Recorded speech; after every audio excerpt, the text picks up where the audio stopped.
Nós somos a Igreja do Nazareno. E esta é a série Fundamentos Nazarenos para todo crente em Cristo Jesus. Dia 3. Jesus Cristo, nosso Salvador e Senhor. Um dia muito abençoado para todos os nossos ouvintes. Nós somos a Igreja do Nazareno e te damos as boas-vindas a mais um programa da série Fundamentos Nazarenos para todo crente em Cristo Jesus. Ontem aprendemos sobre o Deus Trino, Pai, Filho e Espírito Santo, o único e verdadeiro Deus que age em perfeita unidade. Hoje continuamos com um tema central da nossa fé: Jesus Cristo, nosso Salvador e Senhor. A palavra de Deus diz em Evangelho de João, capítulo 3, versículo 16: Porque Deus amou o mundo de tal maneira que deu o seu Filho unigênito, para que todo o que nele crê não pereça, mas tenha vida eterna. Como nazarenos, cremos que Jesus Cristo é o Filho eterno de Deus, que se fez homem para a salvação da humanidade. Ele nasceu da Virgem Maria, viveu sem pecado, morreu pelos nossos pecados, ressuscitou ao terceiro dia, subiu ao céu e voltará para a sua igreja. A palavra de Deus também diz em Evangelho de João, capítulo 1, versículo 14: E o Verbo se fez carne e habitou entre nós, cheio de graça e de verdade, e vimos a sua glória, glória como do unigênito do Pai. Jesus não é apenas um profeta, um mestre ou um líder religioso. Ele é Deus feito homem. Emanuel, Deus conosco. Veio para nos reconciliar com Deus, para restaurar o que o pecado destruiu e para nos conceder vida eterna. O apóstolo Paulo declara em carta aos Filipenses, capítulo 2, versículos 6 a 8, o qual, subsistindo em forma de Deus, não considerou o ser igual a Deus como algo a que devia apegar-se, mas esvaziou-se a si mesmo, tomando a forma de servo, tornando-se semelhante aos homens. E sendo encontrado na forma humana, humilhou-se a si mesmo e foi obediente até a morte, e morte de cruz. Jesus Cristo é o exemplo perfeito de amor, humildade e obediência. Por meio da sua morte e ressurreição, ele venceu o pecado, a morte e o inferno. A palavra de Deus diz em carta aos Romanos, capítulo 10, versículo 9: Se com a tua boca confessares Jesus como Senhor, e em teu coração creres que Deus o ressuscitou dentre os mortos, serás salvo. A salvação não vem pelas obras, mas pela fé em Cristo. Ele é o único mediador entre Deus e os homens. Como está escrito em 1ª carta a Timóteo, capítulo 2, versículo 5, porque há um só Deus e um só mediador entre Deus e os homens, Jesus Cristo, homem. Como nazarenos, cremos que Jesus é o Salvador, o Senhor e o exemplo supremo para toda a humanidade. Ele é o centro da nossa mensagem, o fundamento da nossa fé e o motivo da nossa esperança. A palavra de Deus também diz em Atos dos Apóstolos, capítulo 4, versículo 12, E em nenhum outro há salvação, porque debaixo do céu nenhum outro nome foi dado entre os homens pelo qual devamos ser salvos. Cristo é único, seu amor é único, sua salvação é única, e ele é o único caminho para o Pai. Eu te convido a orar. Senhor Jesus, obrigado por ter vindo ao mundo para me salvar. Obrigado por ter morrido na cruz pelos meus pecados e por ter ressuscitado para me dar uma nova vida.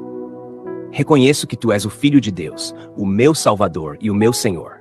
Transforma meu coração, guia meus passos e ajuda-me a viver para a tua glória todos os dias. Em nome de Jesus, amém. Hoje reflita: Jesus é apenas uma figura histórica para você? Ou é o Senhor vivo que reina em seu coração? Crer em Cristo é mais do que conhecê-lo, é entregar a vida a Ele e seguir seus passos. Nós somos a Igreja do Nazareno, e este foi o dia 3 da série radial, Fundamentos Nazarenos, para todo crente em Cristo Jesus. Esperamos você amanhã, se Deus permitir, com o dia 4, o Espírito Santo e sua obra em nós. Que Jesus Cristo, o Filho eterno de Deus, te abençoe, te fortaleça e seja sempre o Senhor da sua vida.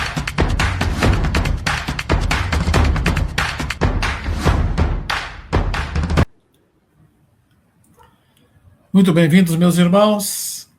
Nós vimos aqui, então, o vídeo introdutório do nosso estudo de hoje à noite. E hoje vamos estar falando sobre a pessoa do Senhor Jesus, nosso Salvador. A figura central da palavra de Deus, de Gênesis e Apocalipse. O Apocalipse é o último livro da Bíblia, fala sobre o Cordeiro de Deus, o Cordeiro que foi morto, o Cordeiro que ressuscitou, o leão da tribo de Judá, aquele que está vivo pelos séculos, por todos os séculos. E nós somos proclamadores, discípulos do Senhor Jesus. E hoje, então, vamos estar falando, irmãos, sobre a segunda pessoa da Trindade. Um filho como temos falado, na nossa segunda aula, nós falamos sobre o Deus Trino, o Deus que se manifesta em três pessoas: Pai, Filho e Espírito Santo. O Pai ama, o Filho salva e o Espírito Santo santifica, chama e santifica. Essas três pessoas da Trindade trabalham em perfeita unidade, por isso nós cremos num Deus Trino. Não cremos em três deuses, nós cremos em apenas um único Deus que se manifesta nessas três pessoas e que, então, compreendendo a sua palavra, nós podemos ver a atuação de cada uma das pessoas da Trindade quando lemos a palavra de Deus. Temos aqui, então, a nossa parte didática, irmãos, do nosso estudo. Esses estudos ficam lá na nossa página da igreja e quando nós quisermos voltar a ele, nós podemos voltar. Então, hoje o nosso estudo é sobre o Senhor Jesus, a segunda pessoa da Trindade, e nós cremos que o Senhor Jesus, ele é eternamente com o Pai, que encarnou pelo Espírito Santo, nasceu da Virgem Maria, e assim o Senhor Jesus, então, irmãos, tinha duas naturezas perfeitas e completas: a natureza divina e a natureza humana. O cristianismo, irmãos, tem pilares aos quais o cristianismo se edifica, aos quais o cristianismo se sustenta.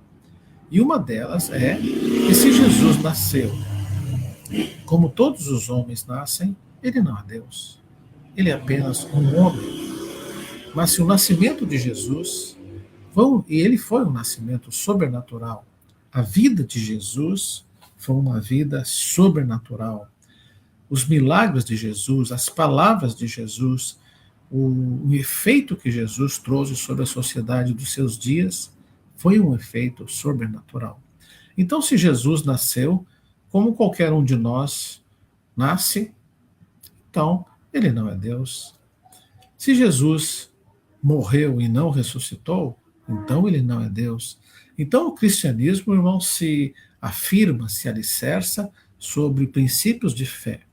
E o profeta Isaías, lá no capítulo 9 do seu livro, capítulo 7, verso 14, né?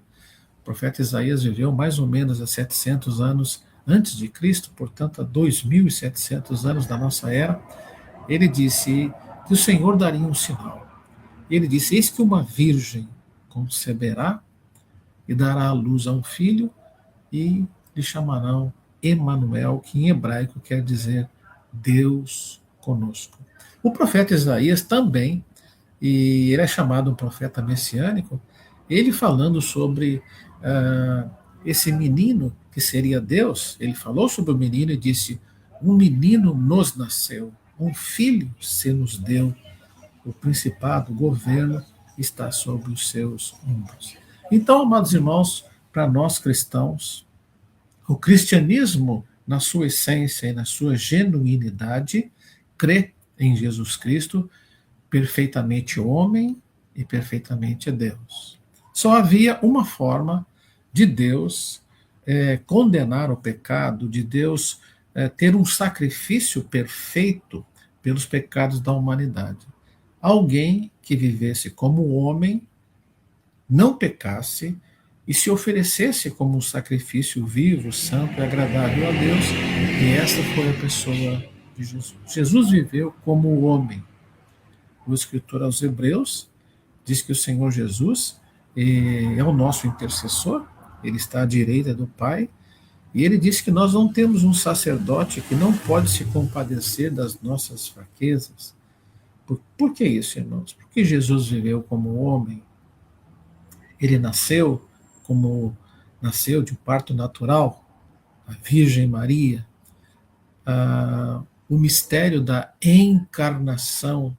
Às vezes, amados irmãos, nós somos crentes e não damos a importância a algumas doutrinas fundamentais e alguns mistérios fundamentais também do cristianismo, a encarnação. Né? Lucas nos fala sobre isso, quando o anjo Gabriel visitou uma virgem desposada, Maria, e disse a ela, né, o Espírito do Senhor virá sobre ti, e você vai conceber e ter um filho. E Lucas registra isso em que Maria disse para o anjo: mas como? Eu não conheço homem nenhum. E então o anjo disse: o Espírito Santo descerá sobre ti. O Espírito Santo descerá sobre ti, a sombra do Altíssimo te cobrirá. E o menino, quem há de nascer de ti, ele seria um homem de Deus. E assim Maria ficou grávida. A Maria engravidou, ela achou-se concebida do Espírito Santo. Eu ouvi certa vez um grande pregador que dizia que por volta do primeiro século havia uma expectativa em Israel de que uma moça virgem que não conhecera homem algum conceberia um menino. E Jesus, então, irmãos, foi esse menino que nasceu, ao qual nós dizemos verdadeiro homem, verdadeiro Deus. Alguns textos nós tiramos aqui e colocamos aqui no nosso PowerPoint para nossa compreensão. Os irmãos podem estando com a sua Bíblia aberta, você pode aí estar dando uma olhada, irmãos. Bem-vindo, irmão Roger, aqui chegando na nossa live. Deus abençoe, irmão Roger, irmão Giovana, família, Deus abençoe. Mateus, irmãos, capítulo 1, verso 20 até o verso 25, nos fala sobre o mistério da encarnação. Mateus, capítulo 1, versículo 20. E diz assim: ora, o nascimento de Jesus foi assim, estando Maria, sua mãe, desposada com José, sem que tivessem antes coabitado, achou-se grávida pelo Espírito Santo. Mas José, sendo justo e não a querendo infamar, resolveu deixá-la secretamente. Enquanto ponderava nessas coisas, eis que lhe apareceu em sonho um anjo do Senhor, dizendo: José, filho de Davi, não temas receber Maria, tua mulher, porque o que nela foi gerado é do Espírito Santo. Ela dará à luz um filho, e lhe porás o nome de Jesus, porque ele salvará o seu povo dos seus pecados. Ora, tudo isso aconteceu para que se cumprisse o que fora dito pelo Senhor por intermédio do profeta. Eis que a Virgem conceberá e dará à luz um filho, e ele será chamado pelo nome de Emanuel. Amados irmãos, Jesus não nasceu em dezembro, né? Mas em dezembro nós comemoramos o Natal e comemoramos o nascimento do Senhor. Nós comemoramos a encarnação. O Deus eterno, a segunda pessoa da Trindade, encarnou, tomou a nossa forma. E é isso que Filipenses, capítulo 2, nos fala, que Jesus, subsistindo em forma de Deus, não teve preocupação de ser igual a Deus, mas despojando-se, Jesus se despojou dos seus atributos divinos, tomando a nossa forma humana para viver aqui como homem. Né? Por que isso, irmãos? O primeiro homem que Deus criou, Adão, pecou. Pecou, e o pecado passou para todos os homens. Né? Os bebês, quando nascem, já nascem com a natureza caída, né? A nossa natureza corrupta. Então, Deus mandou seu Filho, João 3,16 nos diz isso. Deus amou o mundo de tal maneira que enviou o seu Filho para que todo aquele que nele crê não pereça, mas tenha vida eterna. Então, quando Deus enviou o seu Filho, Jesus, tornando-se homem, Jesus viveu uma vida sem pecado. Sem pecado. Então, essa é a doutrina que depois o apóstolo Paulo então explica melhor do novo homem. Né? O primeiro Adão pecou. Agora, o segundo Adão, Jesus, não pecou. Então, agora por isso somos chamados novas criaturas, um novo homem. Deus está formando um novo homem, porque o segundo homem, né, Jesus, não pecou. João, irmãos, capítulo 1, do versículo 1 até o 8, vocês lembram que Mateus, Lucas, falam da manjedoura, falam dos anjos, falam de Maria e José. Marcos começa o seu livro não tratando tanto do nascimento de Jesus, Marcos já começa com o testemunho de João Batista, mas João, irmãos, vai mais além. João começa a falar do Deus homem. E ele fala, então, no princípio era o Verbo. E o Verbo estava com Deus e o Verbo era Deus. E o Verbo, a palavra, esse texto de João 1, de 1 a 18, salienta a eternidade, irmãos, da segunda pessoa, a sua participação na criação, como todas as coisas foram feitas por ele, e sem ele nada do que foi feito se fez. Para nós, cristãos, e um cristianismo genuíno é aquele cristianismo que crê em Jesus como a segunda pessoa da Trindade eterno. Jesus não foi criado. Jesus não começou a existir a partir do seu nascimento da Virgem Maria. Não, ele sempre existiu. Ele é eterno com Deus, na segunda pessoa, das três pessoas que falamos, mas o Senhor Jesus como a segunda pessoa, né?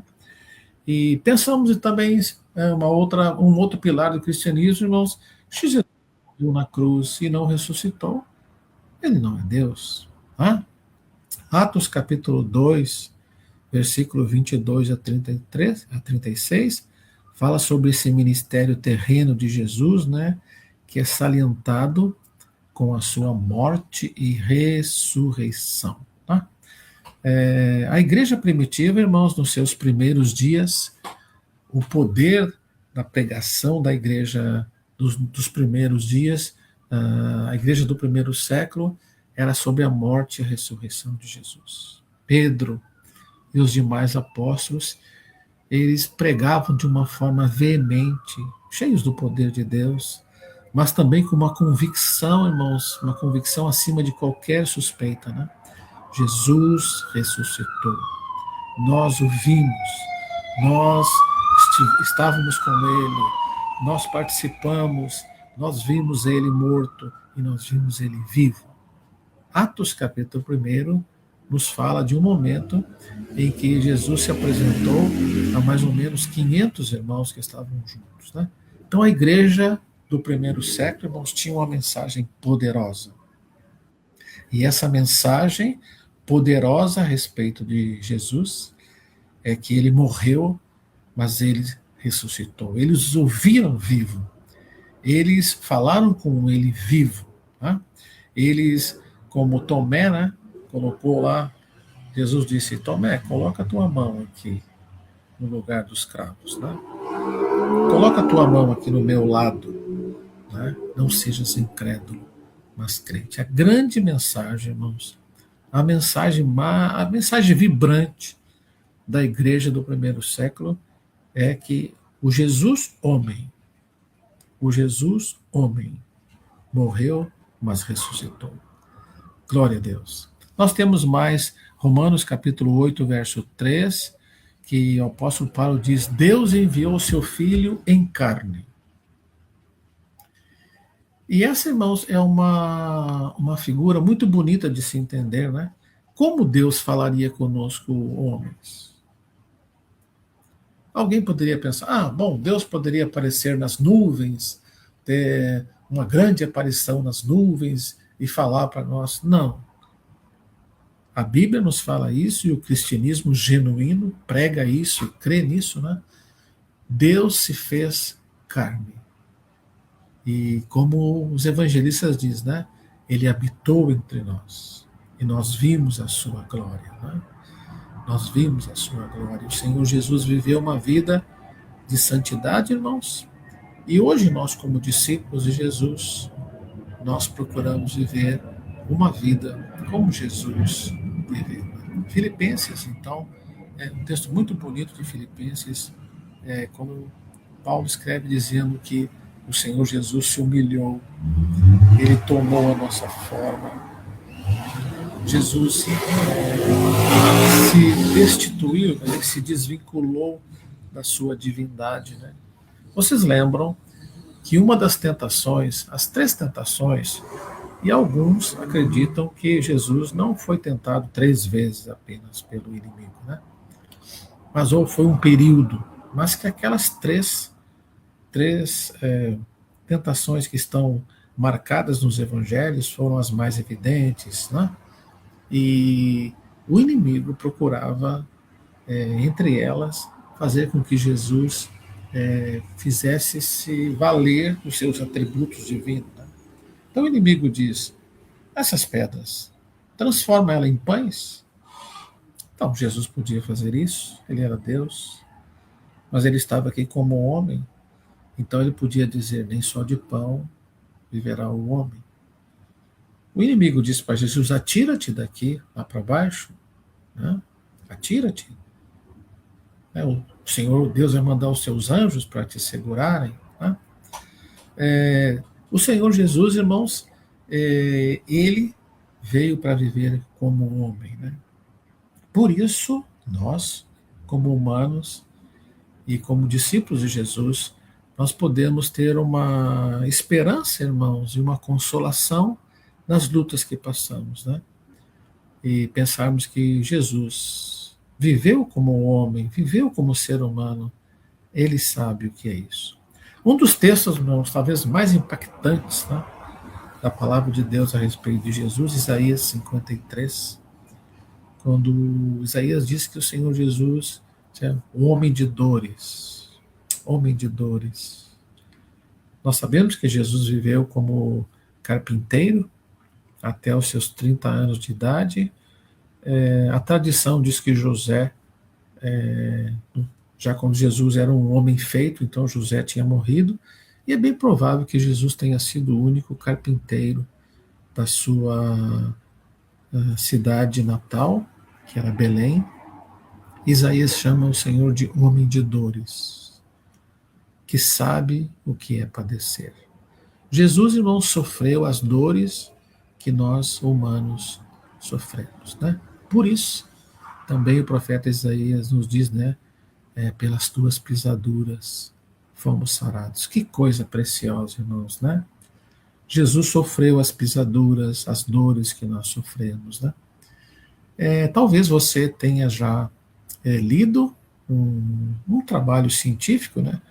Parece que era um médico, alguém assim, que estudou a crucificação, que era, irmãos, a forma mais cruel que os romanos criaram para desfigurar uma pessoa. A crucificação não foi algo que os romanos criaram, mas eles a aperfeiçoaram de forma... A cruz, irmãos, na verdade, não era para matar a pessoa, a cruz era para expor a pessoa. A cruz era para humilhar a pessoa.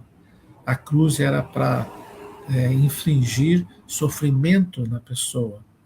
E pelos relatos históricos, nós sabemos que às vezes as pessoas ficavam mais de que um dia vivos, pregados na cruz, né? Nesse trabalho científico que mencionei a vocês, alguns estudam a posição que um crucificado ficava, né? Como ficavam seus pulmões, como ficava o seu coração, como ficavam seus órgãos internos, né? O que aconteceu quando o soldado abriu o lado do Senhor com uma lança, né? Então, nós podemos pensar isso, né, irmãos, que os sofrimentos, e cumpre-se aquilo que Isaías falou, o profeta messiânico, né? Ele, como ovelha muda, foi levado perante o seu tosqueador, não abriu a sua boca. Que coisa preciosa, irmãos. Glória a Deus pelo sacrifício do Senhor. Então nós cremos, nosso primeiro ponto de fé aqui. Agora o segundo, nós cremos que Jesus Cristo morreu pelos nossos pecados e que ele ressuscitou dos mortos, tomou de novo o seu corpo, juntamente com tudo que pertence à perfeição da natureza humana, e com isso subiu aos céus, onde intercede por nós. Nosso irmão Roger coloca aqui uma contribuição em defesa de Cristo, 2017. O filme tem um bom argumento sobre isso, inclusive a cena do médico que fala sobre tudo isso. Isso. Então, obrigado, irmão Roger, pela contribuição. Nós cremos que o Senhor Jesus morreu, irmãos, e ele ressuscitou. Se Jesus morreu e não ressuscitou, ele não é Deus. Se Jesus nasceu como todas as crianças nascem, Ele não é Deus. Então ele é um produto humano, mas nós vimos aqui pela palavra, né? O Senhor Jesus, o nascimento de Jesus foi um nascimento sobrenatural. A vida de Jesus foi uma vida sobrenatural e a morte de Jesus, irmãos, também foi algo sobrenatural. João 3,16 salienta a missão, irmãos, do Filho, né? O Pai enviou o seu Filho. O Espírito Santo veio habitar na vida do Filho de forma a capacitá-lo a viver uma vida aqui sem pecado, né? João 3,16 diz isso, né? Deus enviou o seu Filho para que todo aquele que nele crê não pereça, mas tenha a vida eterna. A justiça de Deus, irmãos, quando nós estudamos sobre isso, né? A justiça de Deus, só tinha uma forma da justiça de Deus ser satisfeita. No sentido, irmãos, de ser feito um sacrifício que conformasse tudo que a justiça de Deus exigia.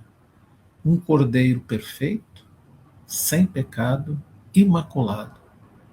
E o escritor aos Hebreus diz isso, irmãos, se Jesus morresse nessa perfeição e ficasse morto também, Hebreus diz que o Senhor teria que morrer muitas vezes.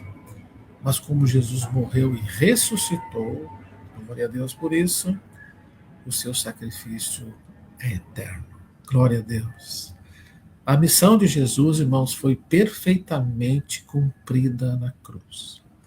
Por isso o Senhor Jesus, né, nos seus últimos minutos, ali de vida, ele disse, está consumado. Está cumprido. Está perfeito.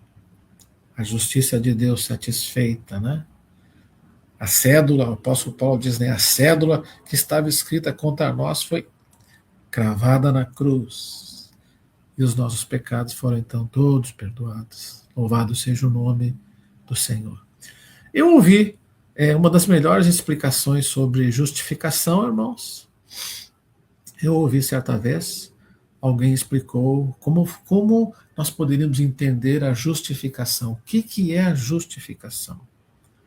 Vamos supor que algum de nós tenha cometido atos infracionais aí na sociedade, né? Você sabe que cada ato aí na sociedade tem um artigo, né? Você é um traficante, tem lá você está enquadrado no artigo tal, você cometeu um homicídio, artigo tal, você cometeu um roubo, é tal, né?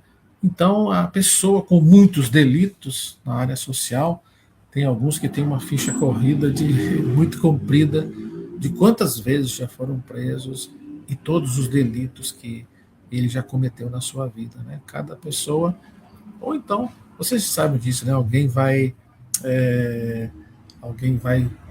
candidatar-se ao emprego, né? E vai lá tirar sua ficha dos seus antecedentes criminais, né? E aí algumas empresas exigem, né, para ver se a pessoa tem uma ficha limpa ou não. A pessoa cumpre a pena. Vamos supor, na primeira ele cumpriu a pena, a segunda, a pessoa tem lá 20, 30 condenações, e ele, você sabe que aqui no Brasil nós temos um período estabelecido de anos, né? Então a pessoa cumpriu esses anos todos, fez crimes horrendos, mas saiu para viver livre na sociedade. Mas a ficha corrida da pessoa permanece. Mesmo que ele tenha cumprido, como alguns dizem, né? Eu já paguei a minha pena, né? Mas lá, busca-se lá o nome da pessoa, CPF, RG, lá está a ficha corrida. Então esse pastor, essa pessoa, explicou o que é a justificação. Imagine, irmãos, a nossa ficha corrida, né? Misericórdia, a nossa ficha diante de Deus, Jesus amado. A nossa ficha ia ter vários rolos, né? Porque somos pecadores extremos, ofendemos a santidade de Deus, né? Pecamos, erramos, né? Então o Espírito Santo trabalha em nós nos arrependemos e nos convertemos, né? E Deus perdoa os nossos pecados. O que é, irmãos, a justificação? A justificação é quando um dia lá nos anais eternos, né, e nós vamos estar diante de Deus e vão pedir a nossa ficha corrida, vamos fazer essa analogia. E quando olham lá na ficha corrida, não tem culpa nenhuma. Não tem culpa nenhuma. A ficha está limpa. Justificados pela fé, temos paz com Deus por meio de nosso Senhor Jesus Cristo. Essa é a palavra que o apóstolo Paulo diz, né? A justificação, irmãos, é um ato de Deus, de que os nossos pecados foram perdoados, né? E como diz o profeta Miqueias, o Senhor lança os nossos pecados nas profundezas do mar, e dos nossos pecados Deus não se lembra mais. Louvado e bendito seja o seu nome. João 14:6, irmãos, vai nos falar, é um texto bem conhecido de todos nós, né? Jesus disse: eu sou o caminho, a verdade e a vida. Ninguém vem ao Pai. Não é ninguém vai. Não vem, ninguém vem. E essa expressão, irmãos, eu sou o caminho, a verdade e a vida, ninguém vem ao Pai a não ser por mim, é que o pecador tem que vir a Jesus primeiro, ele passa por Jesus, ele recebe Jesus, seus pecados são perdoados em Jesus, seus pecados são lavados no sangue de Jesus, então ele é aceito no reino do Pai. Jesus fala aqui, irmãos, sobre algumas qualidades únicas de Jesus. Jesus não é um caminho, ele é o caminho. Não há, como alguns dizem, né? Todos os caminhos nos levam a Deus. Não. Não. Todos os caminhos não nos levam a Deus. Apenas um caminho. Jesus disse: eu sou o caminho. Odos, no grego. Eu sou o caminho. Jesus não é uma das verdades, irmãos, a respeito de Deus.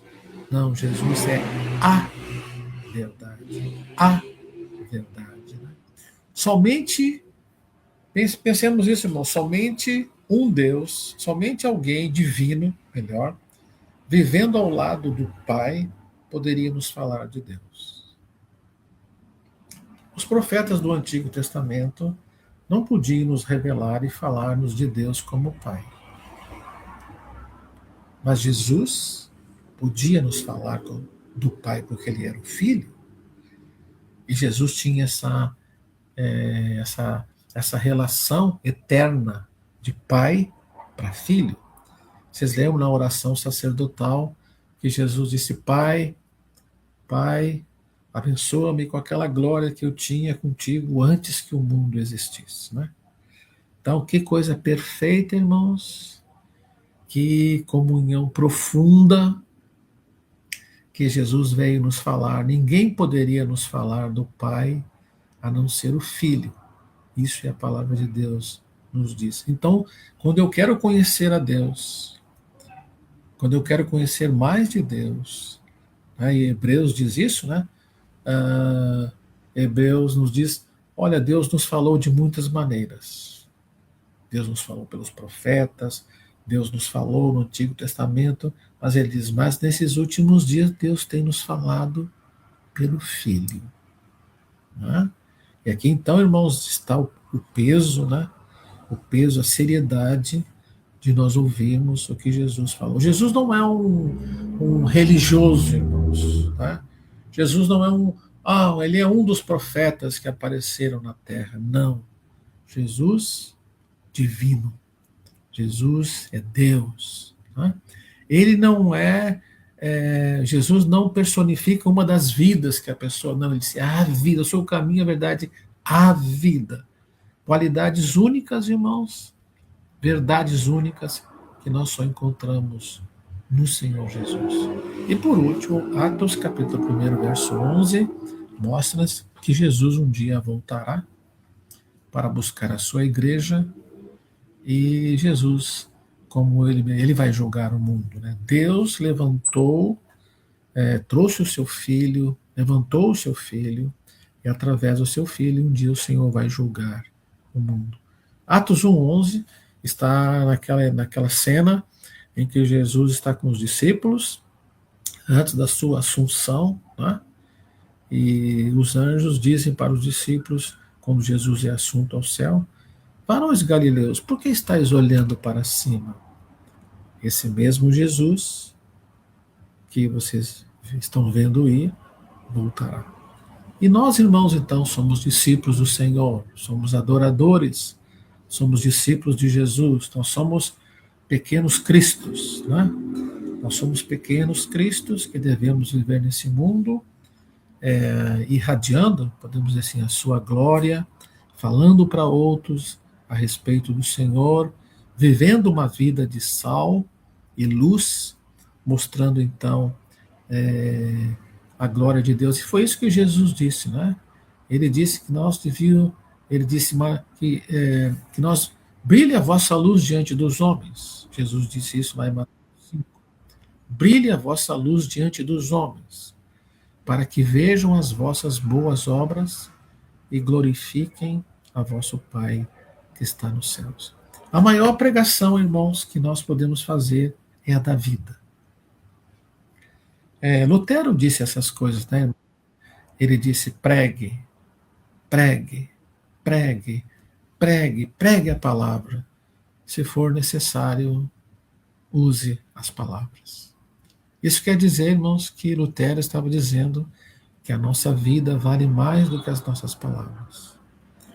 A nossa vida vale mais do que um discurso, irmãos. Nós não estamos dizendo aqui que não precisamos pregar o Evangelho, mas a nossa vida na sociedade, na casa, na família, na escola, no trabalho, com os nossos amigos, né? Quantas pessoas nos rodeiam diariamente, né?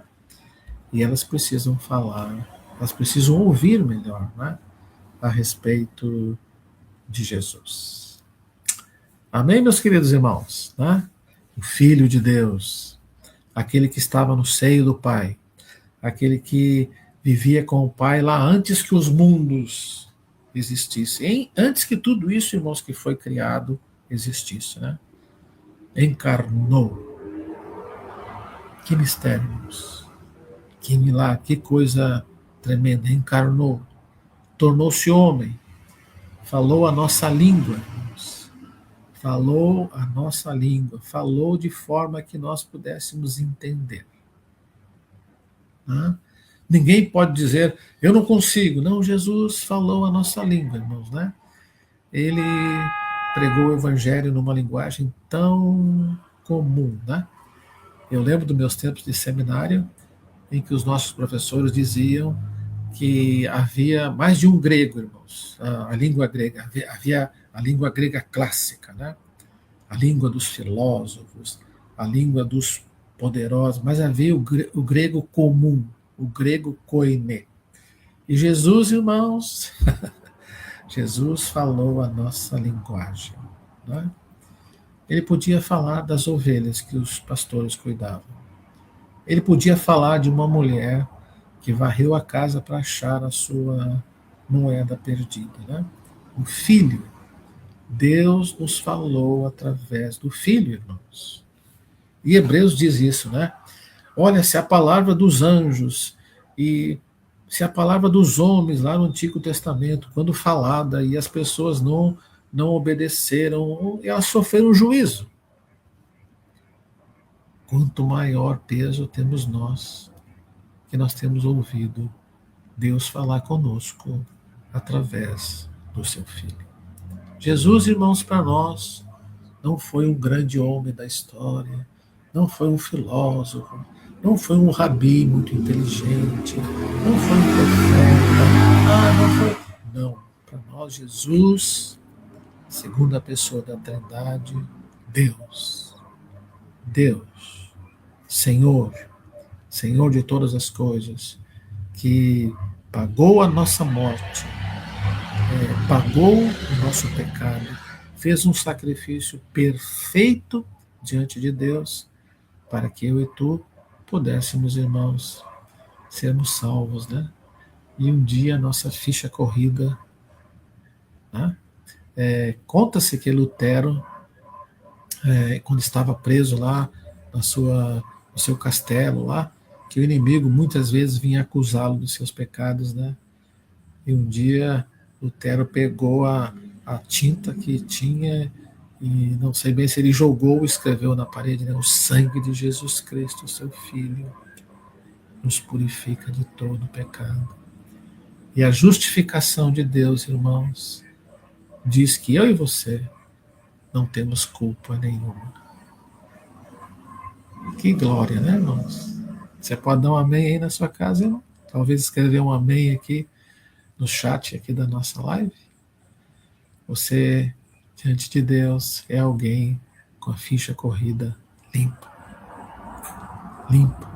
Deus limpou, nos perdoou e apagou tudo que estava escrito lá no cartório celestial a nosso respeito. Glória a Deus. Amém, meus queridos. Bom estar com vocês, irmãos. Bom nós abrirmos a palavra de Deus, né? Bom nós temos um tempo de estudo aqui. Sempre perto das 9 horas, né? A gente termina, para que isso também é bom, porque a nossa cabeça fica bem fresquinha, né? Com esses ensinamentos, ok? Então, irmãos, essas coisas aqui nós temos guardado, e a hora que nós quisermos voltar a esses estudos, nós podemos fazê-lo, né?